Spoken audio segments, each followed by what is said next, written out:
you see this in all the movies towards the end, where the heroine gets the jump on the bad guy, and she's got a gun, and the bad guy says, "Put down the gun and we'll talk."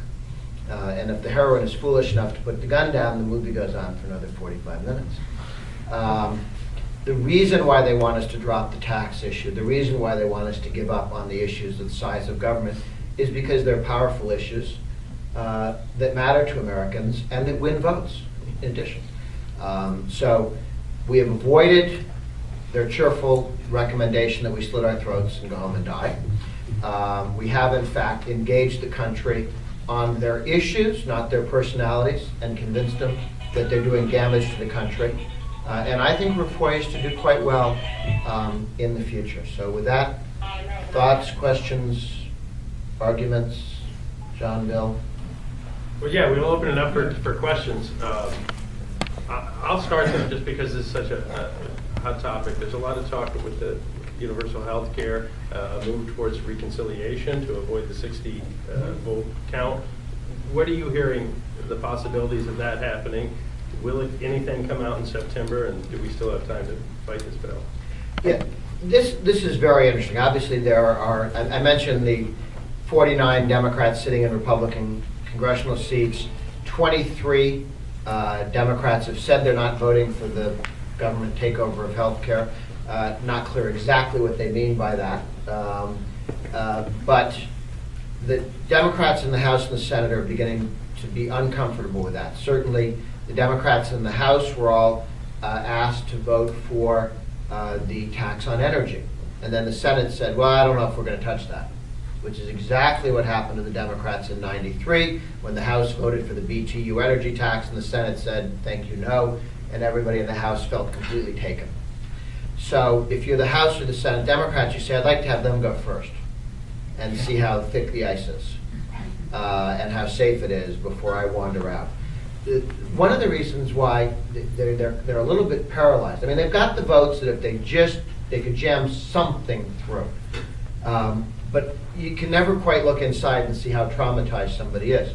Nancy Pelosi and the Democratic leadership went to all those nice little Democratic freshmen and sophomores who had just got elected, and they're little puppies, and they're all excited and wagging their tails and big eyes, and said, we're looking out after your interests. We're going to take care of you.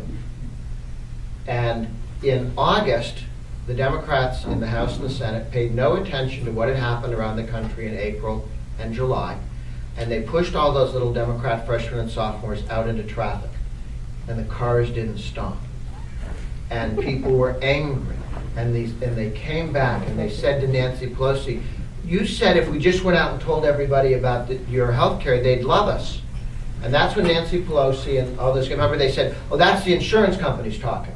Insurance companies were sitting in the meeting with Obama, along with the drug companies giving Obama the money to run his ads. You know, but they just always assumed that big business was behind these objections.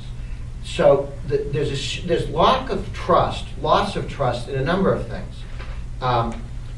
If I was a freshman or sophomore, newly elected, enthusiastic young congressman, I don't really know what's going on because I've only done this a little bit, and all these older people who say they know what they're doing tell me it's safe to vote for this stuff. And then they push me out into town hall meetings, and people I've known all my life are yelling at me. And when I come and tell them about that, they say, oh, that was a pharmaceutical company talking to you. That wasn't the guy who lives down the street. And yes, it was. What are you talking about? So their leadership, they've lost trust in their leadership's ability. Nancy Pelosi in San Francisco doesn't know my district. Or she doesn't really care about me. She tells me it's safe, not because she checked, but because she doesn't care, which is very frightening and very irritating. It makes it very difficult for them to whip votes, House and Senate. So I don't know what they're going to be able to do. They're going to clearly try and push very hard. You saw Obama the other night just mean and unhappy and gave a very political speech. And this is supposed to be where the president speaks to the whole country on State of the Union. And he got up and gave a political statement and made misstatements of fact over and over again, as somebody was rude enough to point out to him. But he he wasn't being the president talking to a State of the Union meeting. He was being a politician making a political speech. I'm sorry, the rules are different. And so there was the very interesting question. I think that it's very difficult to see. They were going to do healthcare takeover. Remember, they're going to turn healthcare into the post office. This was Obama's statement, right? Obama said the public option is like the post office, and the private sector doctors are like FedEx and UPS. And then a little while later, he says, I don't know why anyone thinks we would ration. Well, some people may be old enough to remember the post office delivered mail twice a day. Then when they didn't have enough money, they deliver once a day.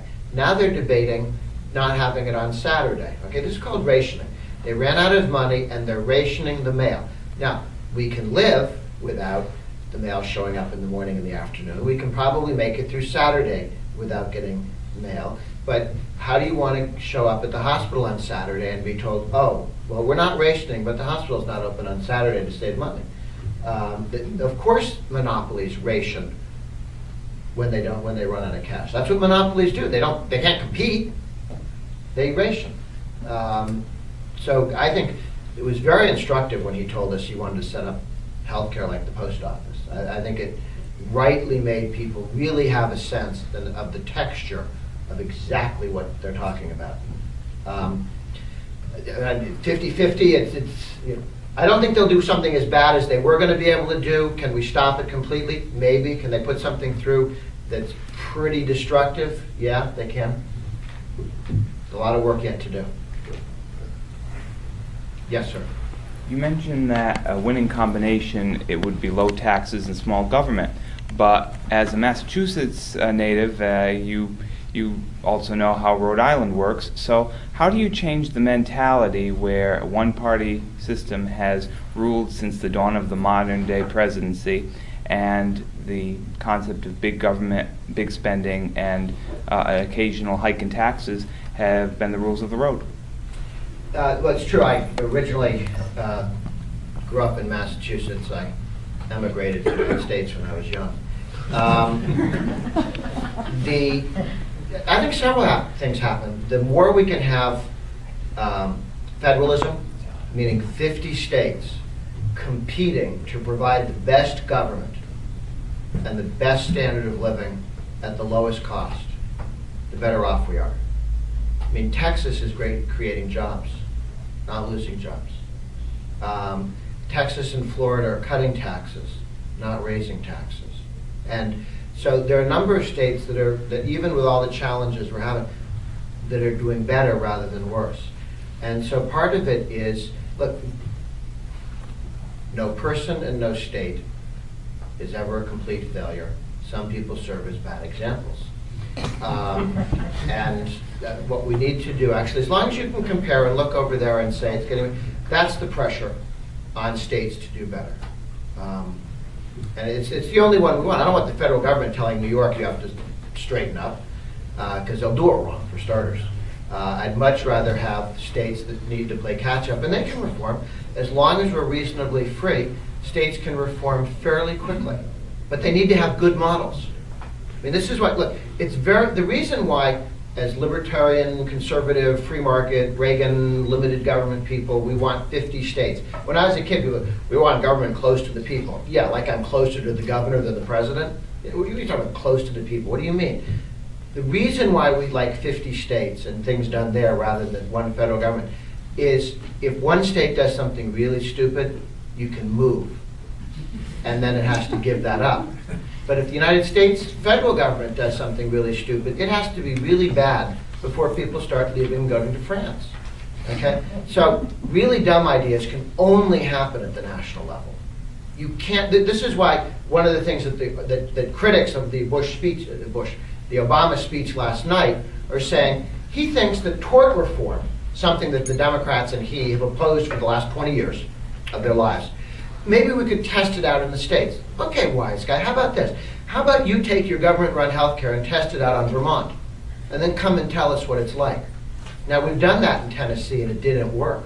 And we've sort of done it in Massachusetts, and it didn't work very well. And we kind of did pieces of that in Maine. Every time we've tried pieces of his plan, it doesn't work. Do the whole thing.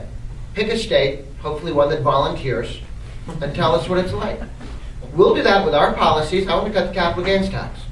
Why don't we start and see, if any states want to volunteer and have their federal capital gains tax cut, okay? And if it works, then we'll all know. And if it doesn't work, then we'll be so embarrassed. Take your plan and test it out on some place like Vermont. Tell us how it works. Don't tell us that good ideas. Do you think tort reform might work? We've seen tort reform work in Texas. We've seen it work in California on medical malpractice. We know it works. We don't need to test that. What we need to test are his ideas of the federal government coming in and running your health care and making these decisions about who gets health care and when.